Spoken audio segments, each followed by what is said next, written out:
Hello friends, welcome to our channel. இன்றைக்கி நம்ம என்ன பார்க்க போகிறோம் அப்படின்னா, நீங்கள் வந்து ஃபாரின் போய் மெடிசின் படிக்கிறீங்க அப்படிங்கிற பட்சத்தில் இங்கே வந்து ஒரு எஃப்எம்ஜிஇ அப்படிங்கிற ஒரு எக்ஸாம் எழுதணும். அதாவது ஃபாரின் மெடிக்கல் கிராஜுவேட் எக்ஸாமினேஷன் அப்படிங்கிற ஒரு எக்ஸாம் எழுதணும். அந்த எக்ஸாம் சமீபத்தில் நடந்தது. அதில் வந்து பார்த்திங்கன்னா வெறும் 12% மாணவர்கள் மட்டுமே வந்து தேர்ச்சி பெற்றிருக்காங்க.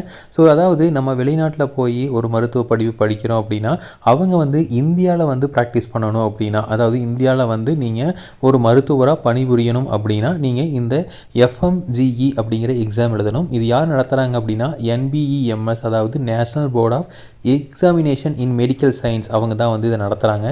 ஸோ இது வந்து ஒரு இந்தியன் சிட்டிசன் இல்லை வந்து ஒரு ஃபாரினர் வந்து இங்கே வந்து ப்ராக்டிஸ் பண்ணணும் அப்படின்னா இந்த எக்ஸாமில் வந்து பாஸ் பண்ணணும். இந்த எக்ஸாம் பார்த்திங்க அப்படின்னா கடந்த ஜூன் 28 நாடு முழுவதும் வந்து இது நடந்துச்சு.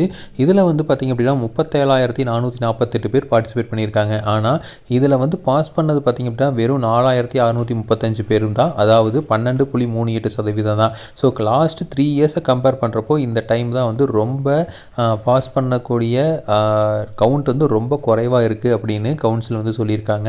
ஸோ இதனால் பார்த்திங்க அப்படின்னா அவங்க இந்த மீதி இருக்கிறவங்க கண்டிப்பாக இந்தியாவில் ப்ராக்டிஸ் பண்ண முடியாது. மறுபடியும் அந்த எக்ஸாம் வந்து நடத்துவாங்க.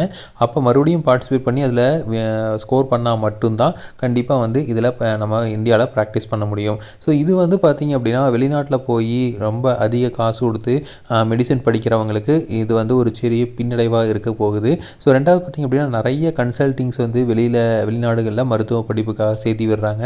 ஸோ அவங்களுக்கும் பார்த்திங்க அப்படின்னா இது ஒரு பெரிய பின்னடைவாக இருக்கும். ஸோ இதனால் வந்து பார்த்திங்க அப்படின்னா என்னென்னா நம்ம ரெண்டு விஷயம் இதில் இருக்குது. ஒன்று வந்து நம்ம மெடிக்கல் கவுன்சில் வந்து பார்த்திங்க அப்படின்னா ரொம்ப ஸ்ட்ரிக்டான ரொம்ப டஃப்பான ஒரு கொஷின் பேப்பரை வந்து இதில் சூஸ் பண்ணியிருக்கலாம். ஸோ இது வந்து ஃபஸ்ட்டு திங். ரெண்டாவது வந்து பார்த்திங்க அப்படின்னா ஃபாரினில் சொல்லித்தர மெடிசின் வந்து அதோட தரம் வந்து இப்போ குறைவாக இருந்திருக்கலாம். ஸோ இது வந்து ரெண்டுமே வந்து இருக்குது. ஸோ ஒருவேளை வந்து நம்ம ரொம்ப ஸ்ட்ரிக்டாக கொஸ்டின்ஸ் எடுக்கிறோம் அப்படிங்கிற பட்சத்தில் ஸோ இந்த கொஸ்டின்ஸ் பார்த்திங்க அப்படின்னா இந்த எடுத்திருக்க கொஸ்டின்ஸ் வந்து நம்ம மெடிக்கல் மாணவர்கள், ஸோ நம்ம இந்தியாவில் இருக்கிற மெடிக்கல் காலேஜில் இருக்கிற மாணவர்கள் கொடுத்தா பாஸ் பண்ணிடுவாங்க அப்படிங்கிற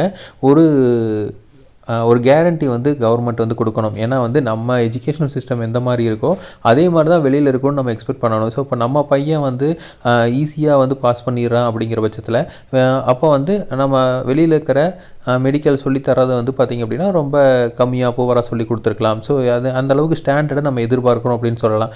அப்போது இந்த எஃப்எம்ஜிஇ எக்ஸாமை வந்து கண்டிப்பாக நம்ம பையன் நம்ம இந்தியாவில் படிக்கக்கூடிய ஒரு மெடிக்கல் ஸ்டூடெண்ட் வந்து பாஸ் பண்ணியிருக்கணும். ஸோ அப்படி இருந்தால் மட்டும்தான் வந்து இந்த ஸ்கீம் வந்து ஒர்க் அவுட் ஆகும். ரெண்டாவது வந்து பார்த்திங்க அப்படின்னா நம்ம நீட் எக்ஸாம்ஸ் எழுதி தான் வந்து ஒரு பையன் வந்து போகிறான். ஸோ கொஞ்சம் பேர் வந்து நம்ம மேனேஜ்மெண்ட் கோட்டாவில் போகிறாங்க. ஸோ அவங்க வந்து நீட்டில் மினிமம் எலிஜிபிலிட்டி வாங்கியிருப்பாங்க. ஸோ அவங்கள பற்றி கவலை இல்லை.